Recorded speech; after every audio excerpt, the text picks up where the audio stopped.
자, 이번 시간에는 아동인권 사상에 대해서 살펴보도록 하겠습니다. 제일 먼저 아동인권 사상의 이해라고 하는 부분 살펴볼 건데요. 자, 먼저 인권이란 무엇인가 라고 하는 인권의 개념에 대해서 먼저 살펴보도록 하겠습니다.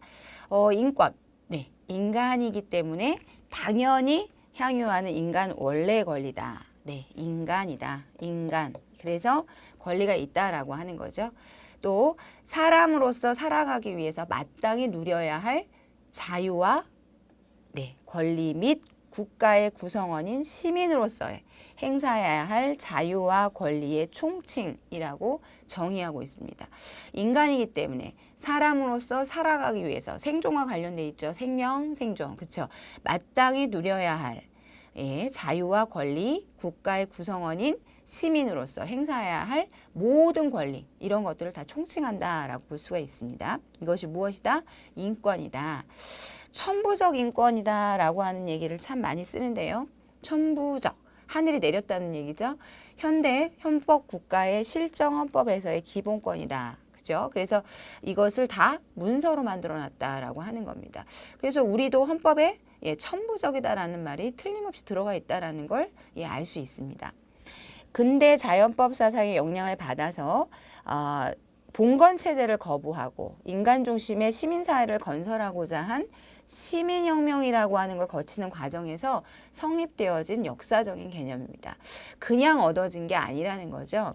우리가 모든 권리라고 하는 것은 권리라는 게 처음부터 원래는 있어야 하는 거지만 어찌 보면은 우리가 갖지 못한 사람들보다는 가진 사람들에 의해서 굉장히 많이 핍박받고 착취당하고 이런 일들이 역사적으로 굉장히 많이 있었습니다. 지금까지 그래 오고 있기도 하고요.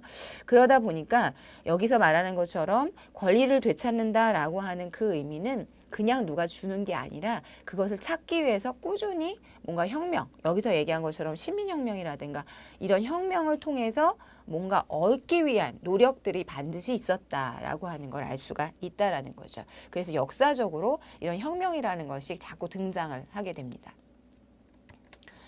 인권사상의 개념이라고 하는 것을 한번 살펴보면요.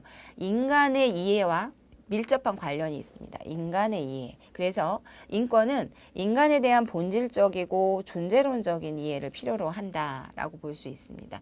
인간이 아주 기본적인 건데 이걸 자꾸 이해를 못하는 거예요, 우리가. 그래서 인권이라고 하는 걸 다시 한번 들고 나와서 인간이기 때문에 누려야 해라고 하는 걸 다시 한번 강조하는 거죠. 그게 바로 인권사상이다라고 볼 수 있고요.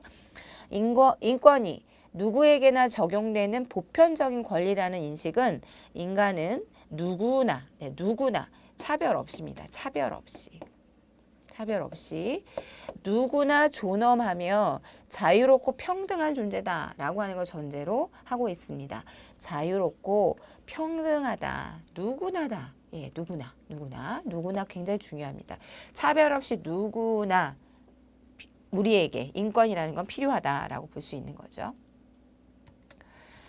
아동의 인권 사상은 그럼 어떨까요? 아동의 인권 사상. 우리가 이제 앞서 인권 사상에 대한 부분, 아주 보편적인 인간에 대한 인권 사상에 대해서 얘기했다면 이번에는 아동은 어떠냐? 네, 아동은 최우선이에요. 항상 특별하죠. 자, 18세기 이후에 중산층의 성장과 학교 교육제도라는 것이 출현하고요. 산업혁명이라는 것을 거치면서 1980년대에 와서야 이제 그 보호해야 될 존재고 뭔가 온정의 대상이 돼야 된다라고 인식하기 시작했다는 거죠.